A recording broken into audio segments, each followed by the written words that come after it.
ওম নমঃ শিবায়।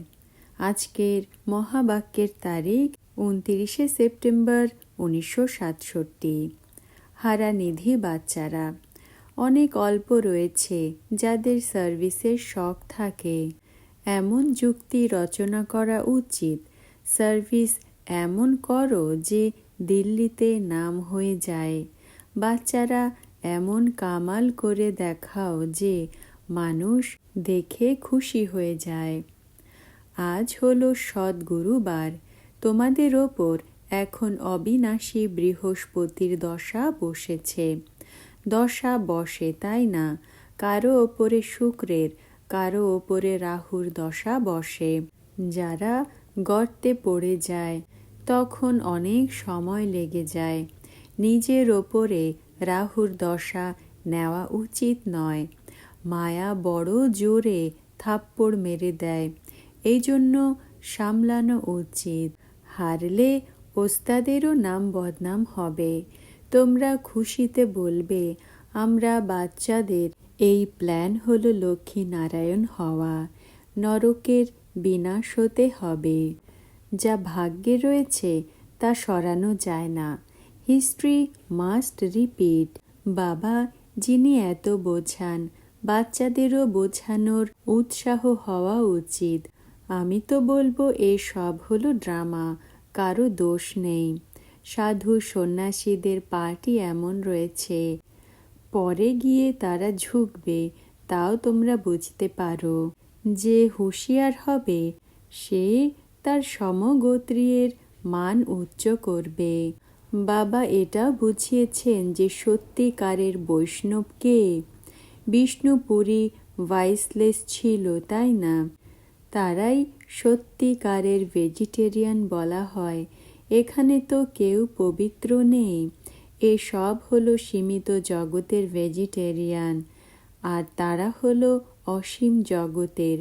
দেবতারা কখনো বিকারে যায় না, সেটা হলো হেভেন, একে হেল বলা হয়। এমন এমন বসে বোঝালে তো সবাই শুনবে। বৈষ্ণব নাম কোথা থেকে বের হয়? বিকারকে ছাড়তে হয়, তাকে ভাইসলেস ওয়ার্ল্ড বলা হয়। বাকি এই ভেজিটেরিয়ান হলে কি হবে? বিশ্বে কি শান্তি হবে? তোমরা তো চাও যে বিশ্বে শান্তি হোক। ভেজিটেরিয়ান তো অনেক হয়, তো ভেজিটেরিয়ানের অর্থ বোঝাতে হবে। বৈষ্ণব হলোই বিষ্ণুপুরীতে, এখন তো হলো রাবণপুরী। এ হলো পতিতালয়, ভিশিয়াস ওয়ার্ল্ড। ও হলো ভাইসলেস ওয়ার্ল্ড। এখানে নরকে কত অশান্তি, ওই দুনিয়াতে শান্তি থাকে। বাবা নতুন দুনিয়া স্থাপন করছেন। বাবা তোমরা বাচ্চাদের এত বোঝান যে আর কিছু বোঝারই থাকে না। যখন সব কিছু জেনে যাও তখন কর্মাতীত অবস্থা প্রাপ্ত করো। বাবা শেষের দিকে বলেন যে এখন সব কিছু বুঝে গেছো, এখন কিছু বোঝানোর আর বাকি নেই যে তোমাদের বোঝাবো। এখন বোঝা যায় যে বোঝানোর আরও রয়েছে। লড়াই আদি সব হলো অন্তের কথা। যারা বলে যে সব কিছু বুঝে নিয়েছি, আদি মধ্য অন্তের রহস্য বুঝে নিয়েছি, বাকি বোঝানোর কিছুই নেই, তাহলে আমি বসে কি করব? সাক্ষাৎকার আদি অনেক হবে, লড়াইতেও সময় লাগে। আমেরিকাবাসী বলে যে এত বম্বস তৈরি হয়ে যাবে।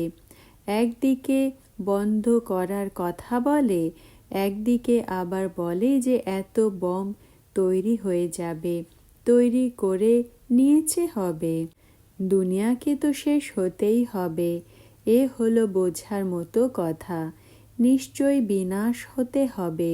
অনন্য বাচ্চারা জানে যে স্মরণ করতে করতে শেষে কর্মাতীত অবস্থা নম্বর অনুযায়ী হয়ে যাবে। শেষের দিকে অনেক সাক্ষাৎকার হবে। বুদ্ধিতে রয়েছে সত্যযুগে কি হয়, ত্রেতাতে কি হয়। যে ভালোভাবে পুরুষার্থ করে, বিচার সাগর মন্থন করে যে কি করে বোঝায়। বিশ্বের শান্তির রাজ্য ছিল না, এ হলো বিশ্বের রাজ্য। বিশ্বে শান্তির রাজ্য স্থাপন হচ্ছে। বাবা ব্রহ্মা দ্বারা রাজধানীর স্থাপনা করেন।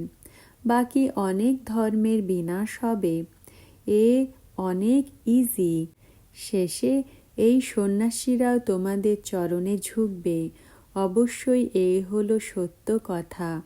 মহাভারত লড়াইয়ে শাস্ত্রে বর্ণন রয়েছে, যার সাথে গীতার সংযোগ রয়েছে। গীতা আর মহাভারত।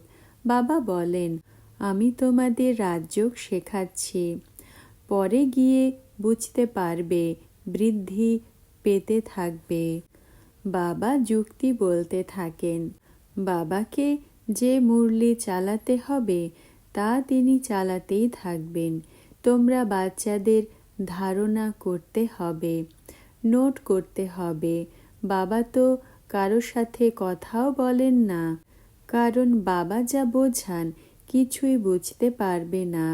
প্রথমে তো বোঝাতে হয় যে বাবা কল্পে কল্পে আসেন। তিনি বলেন যে 5000 বছর পরে এসে ভারতকে স্বর্গ বানায়। ভারতে এই লক্ষ্মী নারায়ণের রাজ্য ছিল, অথা সুখ ছিল।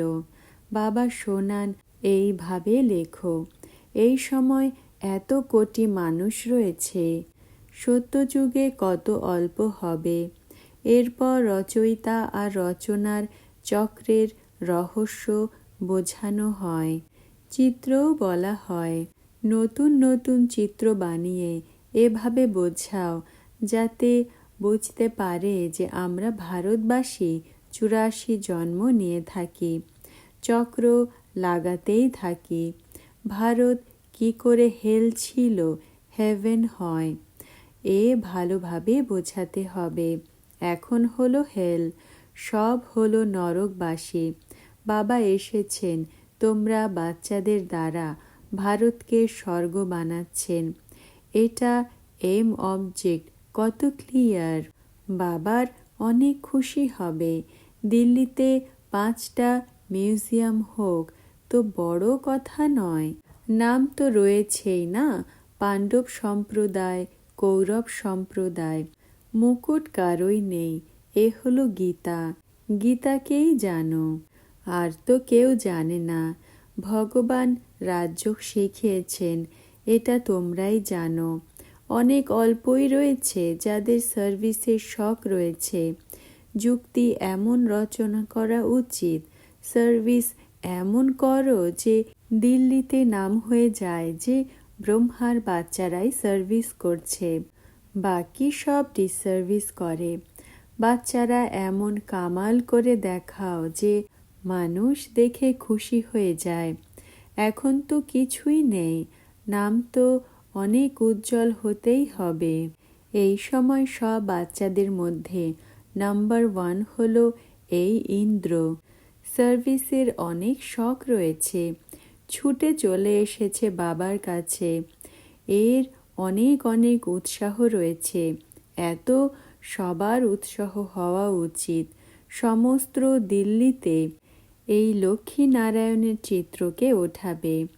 এর রাজ্য স্থাপন হচ্ছে। রচয়িতা আর রচনার আদি মধ্য অন্তের জ্ঞানের দ্বারা এই স্থাপন হচ্ছে। ক্লিয়ার করে বলতে হবে। ভক্তি একদমই হলো আলাদা। অন্ধশ্রদ্ধার ভক্তি হলো দুর্গতি। এ হলোই হেল। হেভেনও ছিল, তাই না?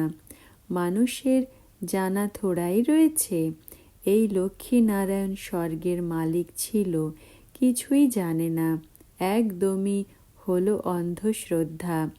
দিল্লিতে তো অনেকেই আসে, সবাইকে বলা উচিত এই স্থাপনা হচ্ছে। আমরা ব্রহ্মার বাচ্চারা শ্রীমতে এই স্থাপনা করছি। গভর্নমেন্ট হাউসে একদম এই চিত্র রেখে দাও। প্রমিনেন্ট প্লেসে এই চিত্র রাখা উচিত। বাচ্চাদের অনেক সার্ভিসের শখ হওয়া উচিত, ছোটা উচিত। বাচ্চাদের সার্ভিসের অনেক শখ হওয়া উচিত, দয়াবান হওয়া উচিত। সবার দুঃখ দূর হয়ে যায়। মহাবাক্যের শেষের অংশ পরবর্তী ভিডিওতে আপলোড করা হবে। ওম নমঃ শিবায়।